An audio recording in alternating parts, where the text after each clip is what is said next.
Hello po, magandang araw ulit. Ito po is stator ni Blue. So ang project po is kailangan na siyang gawing full wave kasi ito is half wave pa rin hanggang ngayon. So dito may babaguhin tayo sa connection na ito. Meron po itong tatlong connection. Itong dalawa tsaka ito yung ground nya na which is connected siya dito. So ang target po dito is tanggalin yung connection ng ground dito para maging full wave siya yung mismong stator. So ang gagawin po, tatanggalin po itong connection na yan, then ilalabas po yan, idadalhin siya sa labas. Sa iba ang ginagawa, tinatanggal ito yung light coil na tinatawag or yung yellow. Ito meron siya yan. Ito yung light coil, yung yellow, and then ito yung charging coil, yung white and red. So sa iba ginagawa, dalawa pa rin, tatanggalin lang to, then ililipat siya dito. So i-hang up lang yung isa, mawawala itong yellow na wire, kukonek siya dito sa ground. Ganun lang yung ginagawa. Pero sa akin naman po, pag gumagawa ko ng ganito, iba, ilalabas ko siya tatlo. So yung ground or yung start, light coil, and then charging coil, lalabas ko silang tatlo. So ito, naglagay na ako ng isang wire.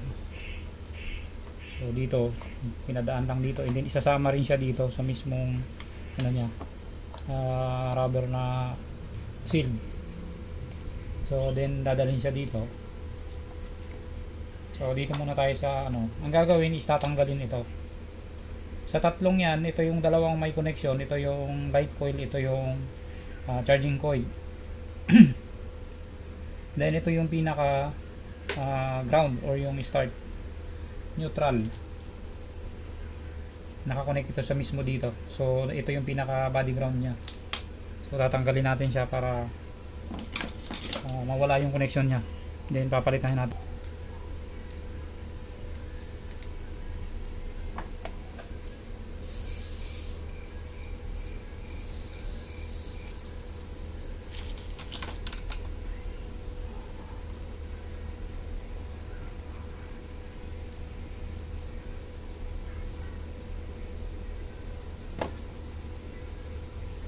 Siya tanggalin mismo.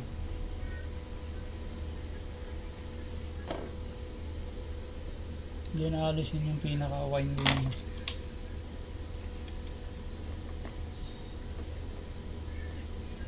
Ito is connected yan sa ground o yung mismong base nya na yan.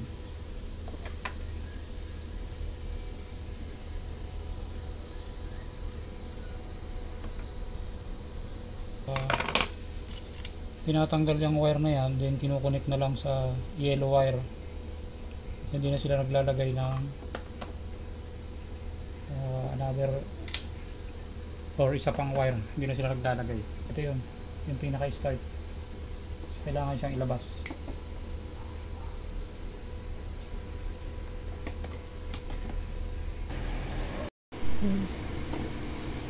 Okay, so eto, pagkaalis nito, ito po yung patunay na ito yung pinaka ground nya. Connected po yan dito. Ayan. So lumalaw siya. So ibig sabihin magkasama sila. So mawawala na yung connection yan dito. Dahil ito lang yung nagko-connect sa kanila. Ayan. So ito, kasi connected yan dito sa ground, is mag-ihahang na siya. Wala na yan. So may ihahang lang yan. Para itong wire na dinagdag natin, ito yung i-connect dito sa pinaka-start. Ganito yung ginagawa ko dahil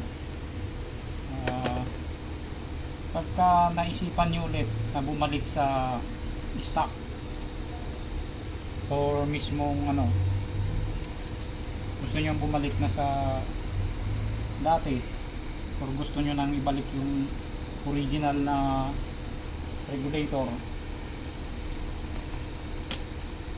eh, papabaklas nyo na naman siya ulit para gawin ulit yun, dahil kailangan nyo i-ground yung start, balik ulit. Ito kailangan ibalik nyo dito. Pero pag ganito na, hindi nyo na siya kailangan pa na ipabuksan. And then pag gumagawa rin ako nito, dual regulator, nakahang up lang yung isa, parang naka-standby lang siya, gagamitin lang siya pag talagang kailangan. In case of emergency at kailangan nagkaroon kayo ng aberya dun sa nilagay yung full wave na regulator, kasi hindi naman natin masasabi na tuloy-tuloy yan or tatagal siya ng kung ilang paano kung magkaroon ng problema at merong factory defect yung natin, yung regulator na nabili at hindi siya nagtagal. So medyo sakit ng ulo yon pag tinirik ka sa alanganing lugar. So ito, yung stock is nandun pa rin, nakaabang, kumbaga nakahang lang siya. Then kahit kayo na mismo ang kahit kayo na mismo ang magkabit pagka ganito ang sistema, kasi nakaabang nga siya doon, ibig sabihin anytime pwede nyo siyang ibalik. Meron lang kayong isang wire na ibabalik sa kanya, or ito lang yung ground, kailangan nyo maibalik yung ground.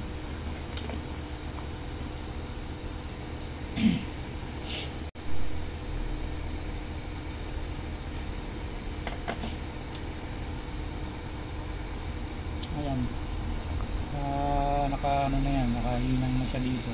So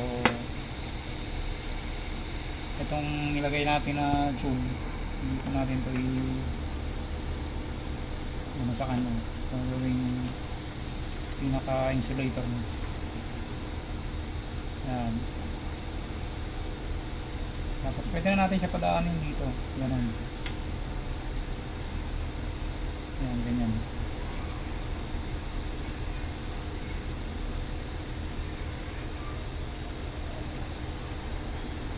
Ito po pwede maging lifetime or pwede rin na pansamantala kung sakasakali na halimbawa gusto nyo lang sumubok ng full wave, then may gusto nyo subukan ulit naman, may gusto nyo rin na ibalik sa stock, pwede. Hindi nyo na kailangan dalhin ulit sa paggawaan, kayo na mismo. Pwede nyo na siyang pwede nyo na siyang gawin mag-isa. Na yun, bawas gastos na yun para hindi na kayo pupunta pa ng mga shop.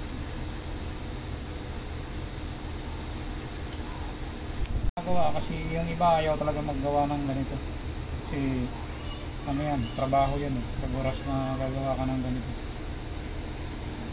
Gusto mo siyang ito customize, ito natawag na customize para sa pag full wave. Yan yung siyang gawin na ganito, 3 wire, kasi ang stator is common 2 wire lang siya, yung light coil tsaka yung charging coil.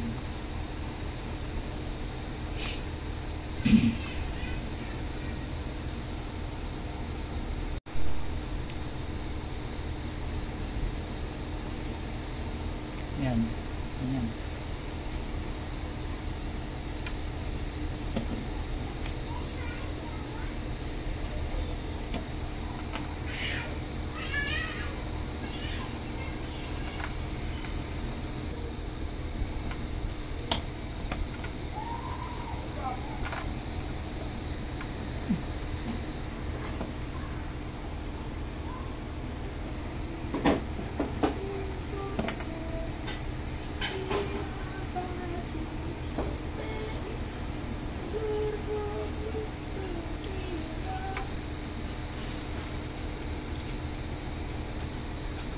Na yung i-wire na yung pinaka stator natin, and check natin kung meron pa rin siyang connection sa ground.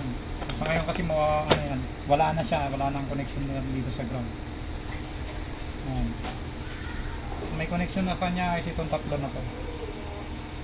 Ito yung pinaka terminal natin para sa stator.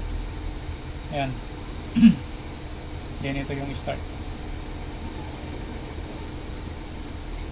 So ang gagawin natin, dahil dalawa nga lang ito, Papalitan natin ito ng ano, parang 3 pin or 3 terminals. So magiging arrangement natin, ground, light coil, and then charging coil. So tatlo sila magkakasama.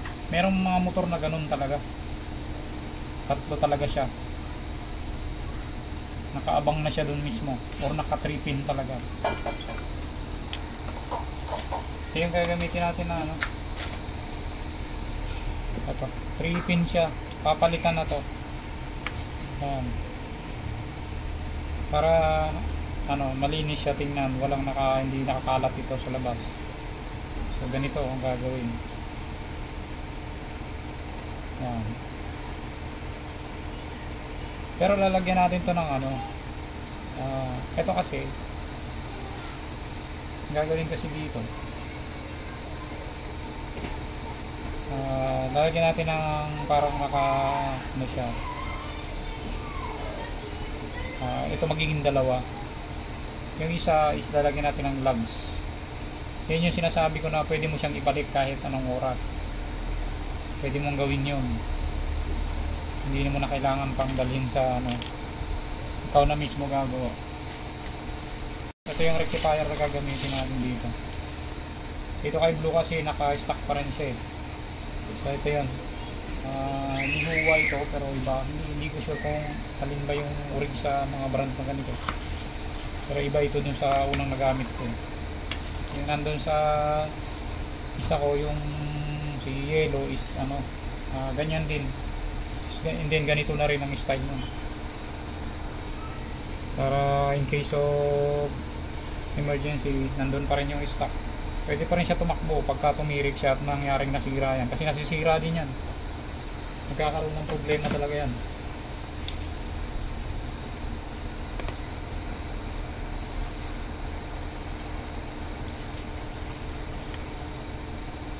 Ito 2 pin lang kasi ito, so mangyayari tatanggalin to para gawin siyang 3 pin.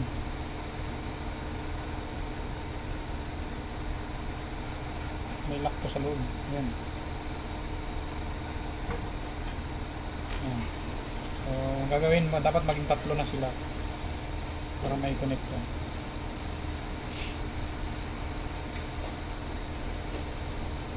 So gagamitin na yung, bali magiging ano na to, start or yung ground, and then light coil, and then charging coil.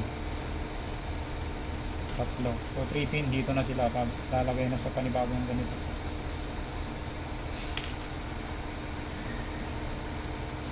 Ang style na ganito is bihira lang naman ano, dahil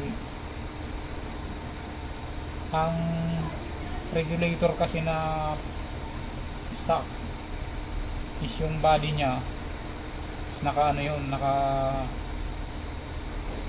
tawag dito, naka body ground yun. Meron siyang nakakonect na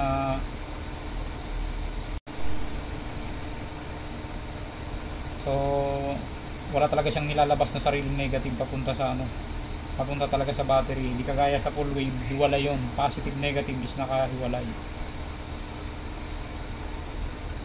totally nakalabas talaga siya. Gagawin natin, gagawa tayo ng panibagong connection dito.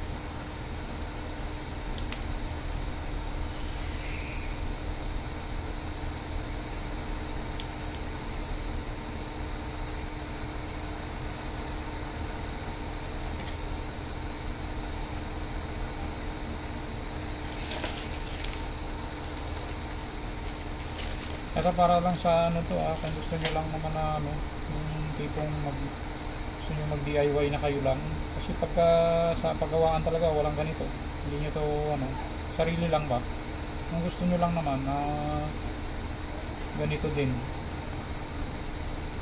para at least hindi na kayo mahirapan pagka gusto nyo bumalik sa stock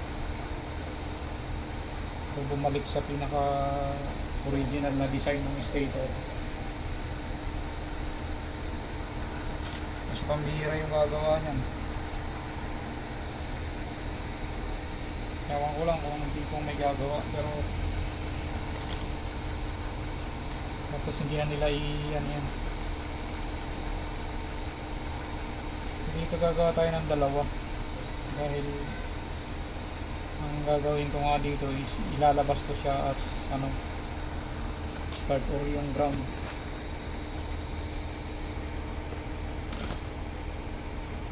Ganito yung ano ko, ganito talaga yung pinaka style ko dito para kung gusto kong bumalik sa stock madali lang.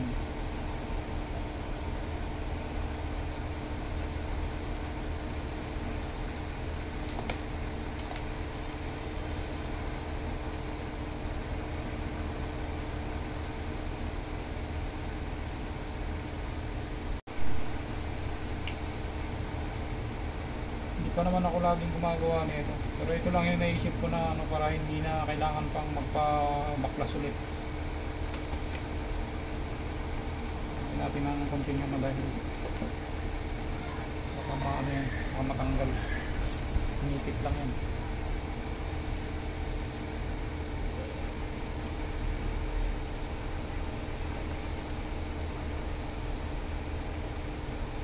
Optional lang po ito sa gustong gumawa ng ganito. Kung gusto niyo yung discarding ganito, nasa inyo naman po yun.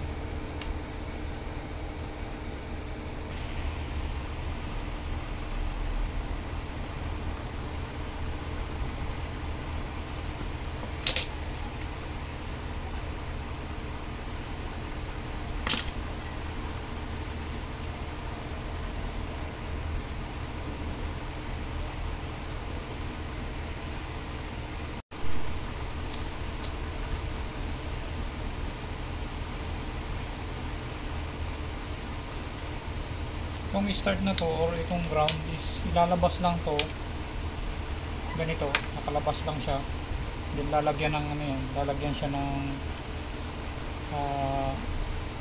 lugs para ikabit sa, isama siya dun sa ground mismo ng engine para hindi siya masyadong lumayo dito. Pwede rin siyang ilapit na dun mismo sa regulator mismo kasi dun kukuha yung ano dun kukuha yung negative ng battery. Yun lang naman ang purpose nun. Hindi na kailangan pang ano, merong wire na nakakabit doon. Makikita nyo yun sa ano, pag nakakabit na to doon. Papakita ko sa inyo yung pinaka ano nito, pinaka pinukunik ka ng negative sa labas. So ito yung ano natin, i-classify natin siya dito as ano, yung pinakadulo. Ito yung charging. Then ito pangalawa is yung ano, dito, light coil, and then ito yung pinaka start winding niya or pinaka ground. Yan.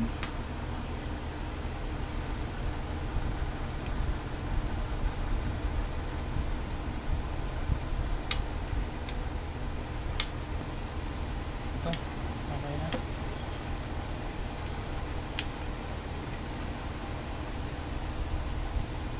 Tabang na yan. So ang gagawin dito, ito kasi ihahang lang ito habang lang tayo ng wire dito kung gaano kahaba, pero malapit lang po dun, malapit lang siya dun sa mismong negative kung saan nakakonect yung ano, para lang naman ito dun sa ano niya para lang to dun sa negative ng battery pag naka half wave ka. Pero pag naka full wave ka na, hindi mo to kailangan dahil nakarekta ka nga dun sa eto, may sariling negative ito. So ngayon dito okay na to, naka ano naman, nakaabang na. So standby lang tayo ng mga ano dito, pero puputulin pa yan, malamang iiksian pa yan. Kukunik ito dun sa negative niya pagka kailangan mo bumalik sa half wave. Dito kasi sa full wave is hindi natin kailangan yung ito kasi may sarili siya. So pag kinunik na natin to sa kanya, ang yellow is madi-disable yan, mawawala ng ano yan, mawawala ng function yan. Ang magkakaroon lang is ito tsaka ito yung charging coil, and then yung start. Magkukonek siya dito sa yellow tsaka yung pink. Ito. So ang negative niya rito is sarili na. Ito. Yung green siya yung negative or yung ground. So kahit naka-chassis ground tayo, wala nang problema yun dahil hindi na ito nakakonect sa chassis kahit isa sa kanilang dalawa. Or ito, kahit isa sa kanila dyan, walang nakakonect sa chassis. Kaya kahit yung negative ng battery natin is hindi tanggalin sa chassis, okay lang. So walang magiging aberya to dito. Kailangan lang i-ground ulit yung start once na nagbalik kayo sa stock na charging regulator. Kasi doon kailangan niya ng hindi dumadaan ng negative dun sa regulator. Diretso yun sa katawan and then diretso na sa battery. So galing dito yung start papunta dun sa battery, AC yun. Yung negative na kinukuha ng battery is AC. And then ang positive lang sa kanya is yung galing sa regulator na kulay red.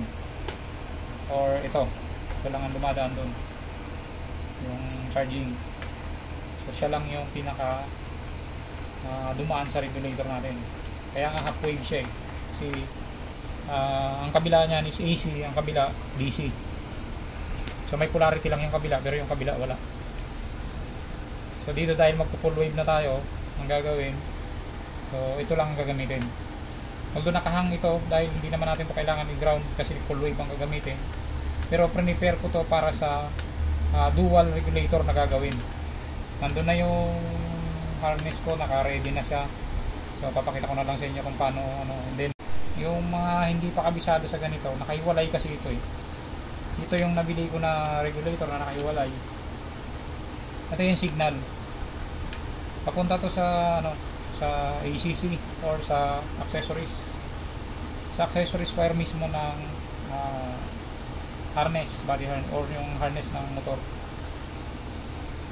Ito yung monitor. Monitor yan. Signal nga to, tinatawag na signal or monitor ito. Kasi pag ang battery mo is full charge na, raramdaman ito agad-agad. Ito yun, siya yun. So ang trabaho niya is i-cut ito, tanggalin ito sa system. So continuous pa rin yung takbo ng motor nang wala itong pakialam dahil nga full charge na yung battery at hindi na kailangan ng additional na kuryente. So full charge ka na, so ihinto siya pansamantala, magpapahinga siya. So pag bumaba ka na naman dun sa limit, kasi may limit din ito kung ilang volts bago siya ulit mabuhay para mag-charge ulit. So ilalabas niya ulit yung nakukuha niyang kuryente dito sa AC natin, then babato niya ulit dun sa battery. So ngayon okay na, nakaabang na to. So doon na lang sa mismong pinaka harness natin. Papakita ko na lang doon kung paano i-connect siya. And then ito na additional natin. Okay na.